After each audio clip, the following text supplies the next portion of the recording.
রহমতি বরকতি শামে আনার নিচে বসার তৌফিক দান করেছেন। এজন্য আমরা সকলে খুশি না বেজার?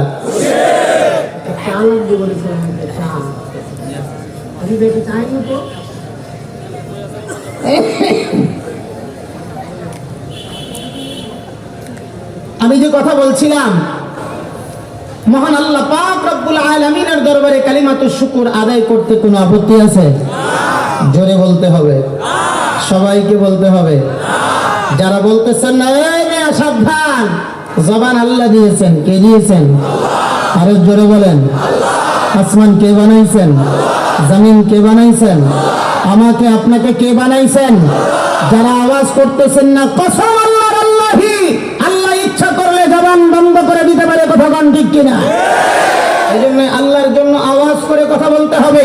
যে মাওলা জবান দিয়েছেন, ওই মাওলার জন্য কালিমাতুশ শুকর আদায় করতে কোনো আপত্তি আছে? জোরে কোন।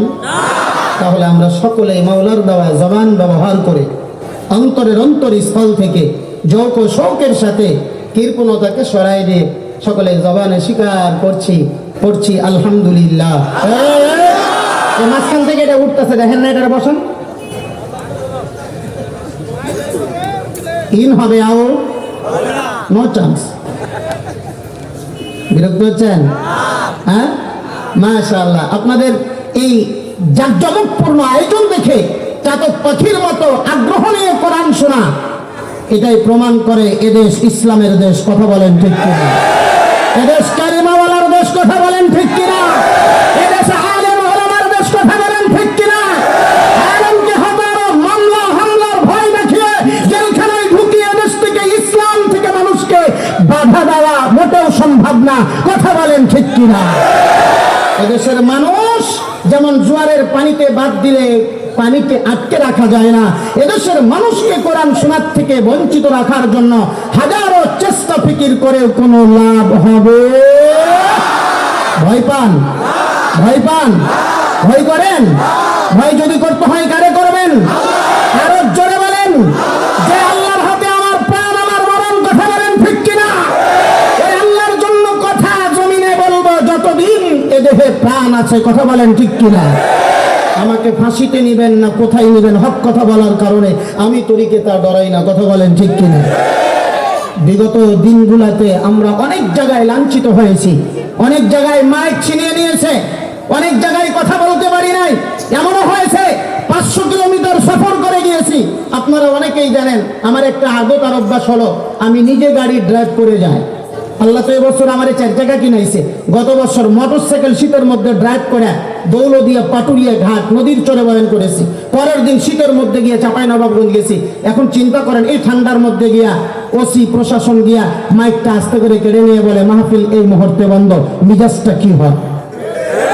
কথা বলেন। আমি কি আমার বাপের কথা বলার জন্য এখানে এসেছি? আরো জোরে বলতে হবে। যারা বলতেছেন না, মনে করবো তারা ওই নাস্তিকদের ভূষণ। কথা বলেন ঠিক কিনা? আজকের এই আয়োজন, আজকের এই আগমন আমরা প্রমাণ করে দিলাম, আজও এই বাংলাদেশের মধ্যে কোরআনের কথা চলবে, চলবে, চলতেই থাকবে কিয়ামত পর্যন্ত। কথা বলেন ঠিক কিনা? আমাদেরকে জেল, জুলুম, মামলার ভয় দেখিয়ে কোনো লাভ নেই। কথা বলেন ঠিক কিনা? যাই হোক, আমার বিষয় ওই দিকে না। আমি একটা আয়াতে কারিমা তেলাওয়াত করেছি। আল্লাহ যদি আমাকে তৌফিক দেয়, উক্ত আয়াতে কারিমা কে সামনে রেখে ভাঙ্গা কিছু কথা বলবো। আর আপনারা তো আছেন খতিবে বাঙ্গালের অপেক্ষায়। কথা বলেন ঠিক কিনা? হ্যাঁ, ইনশাআল্লাহ খতিবে বাঙ্গাল আসবে, তার আগ পর্যন্ত আমি ভাঙ্গা গলায় যা বলি আপনারা শুনবেন তো ইনশাআল্লাহ? তাহলে আমরা বলতে পারি নিঃসন্দেহে যে আমরা একমাত্র কোরআনের আয়োজনে আয়োজিত হয়ে এই ময়দানে এসেছি। কথা বলেন ঠিক কিনা? যে ভাইরা বাইরে দাঁড়িয়ে আছেন, অল্প সময়ের মধ্যে চলে আসবেন। আর আপনাদের দায়িত্ব হলো একজন আরেকজনের জায়গা করে দেওয়া। রাজি আছেন ইনশাআল্লাহ? বড় বিষয় হলো যে আমরা মুসলমান, আমরা মুমিন। আল্লাহ আমাদেরকে টার্গেট করে কোনো ভূমিকা নাই, কোনো এদিক সেদিক কথাবার্তা নাই। সরাসরি কোরআনের আয়াতের তর্জমার দিকে খেয়াল করেন। আল্লাহ বলেন, ইয়া